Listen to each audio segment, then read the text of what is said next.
Prix de la relève scientifique. Gabriel Moisan, professeur, département des sciences de l'activité physique. En poste à l'UQTR depuis près de 5 ans, ce professeur s'impose déjà comme une figure montante de la recherche en biomécanique appliquée et en santé musculo-squelettique. Chercheur innovant, il a transformé la compréhension du fonctionnement du pied et des effets des orthèses plantaires en intégrant modélisation, expérimentation et translation clinique. Ses travaux pionniers ont conduit à la conception d'orthèses sur mesure adaptées à la biomécanique individuelle, améliorant la mobilité et la qualité de vie de diverses populations, notamment celles atteintes de pathologies musculo-squelettiques complexes aux pieds. Par son influence scientifique, son rayonnement international et son engagement envers la relève, il a fait de l'UQTR un pôle d'excellence reconnu mondialement en biomécanique du pied et en innovation orthésique.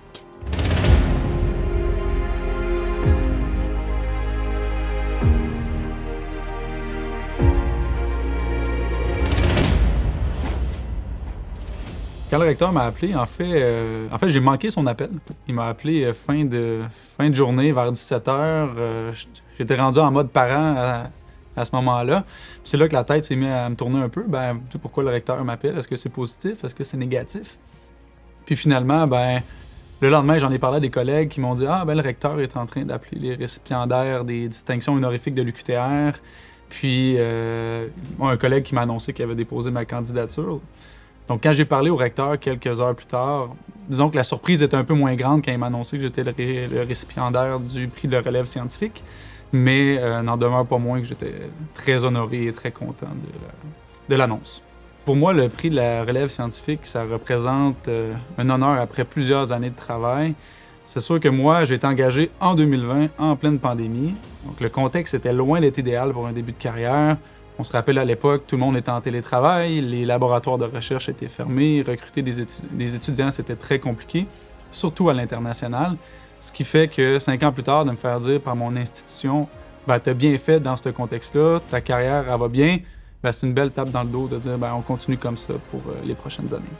J'ai choisi l'UQTR pour faire ma carrière pour une raison simple, c'est que j'aime l'UQTR. Je suis un produit de l'UQTR, j'ai été formé ici, j'ai fait mon doctorat de premier cycle en médecine pédiatrique, ma maîtrise, mon doctorat. C'est vrai que j'ai eu besoin d'aller voir un peu ailleurs, je suis parti en post-doctorat à l'extérieur. Je suis allé en Angleterre à l'université de Salford, après ça je suis revenu au Québec à l'université Laval. Puis finalement, je me suis rendu compte que l'UQTR n'a pas été envieuse de ces grandes universités-là. On a tout pour réussir ici à l'UQTR. Puis on est une université qui est en pleine croissance, surtout en recherche. Puis j'avais le goût de faire partie de ça. Puis surtout de développer une programmation de recherche sur la santé musculo-squelettique des pieds et les orthèses plantaires. Puis j'avais le goût de développer ça à l'UQTR.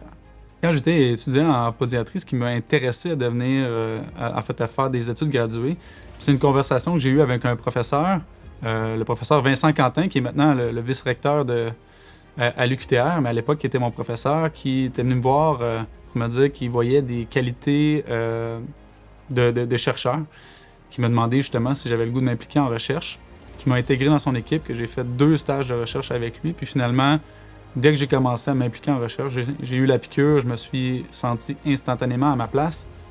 Puis c'est là justement que de fil en aiguille, j'ai commencé la maîtrise, le doctorat, puis là je suis ici aujourd'hui en tant que chercheur, donc voilà, donc c'est ce qui m'a intéressé à la recherche.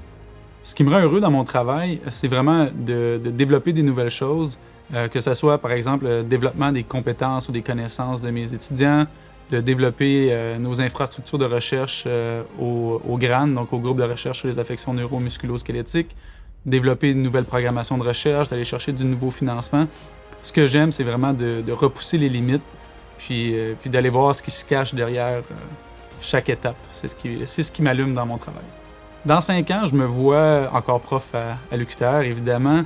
Je vois justement mon équipe de recherche qui s'est développée, les infrastructures de recherche de notre groupe de recherche qui sont encore plus développées, plus à la fine pointe de la technologie.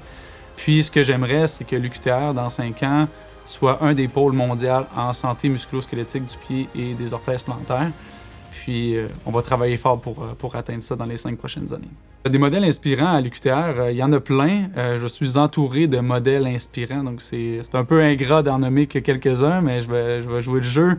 J'ai deux personnes qui me viennent en tête. Vincent Quentin, qui était mon directeur de thèse, mon directeur de maîtrise, qui a été brièvement un collègue avant de devenir doyen et finalement vice-recteur. Il y a aussi mon collègue actuel, mais qui était aussi mon co-directeur de thèse, Martin Descarreaux.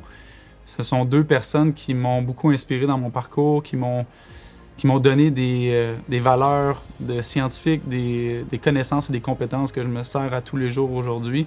Puis je vais toujours être reconnaissant de ce qu'ils m'ont donné comme savoir scientifique.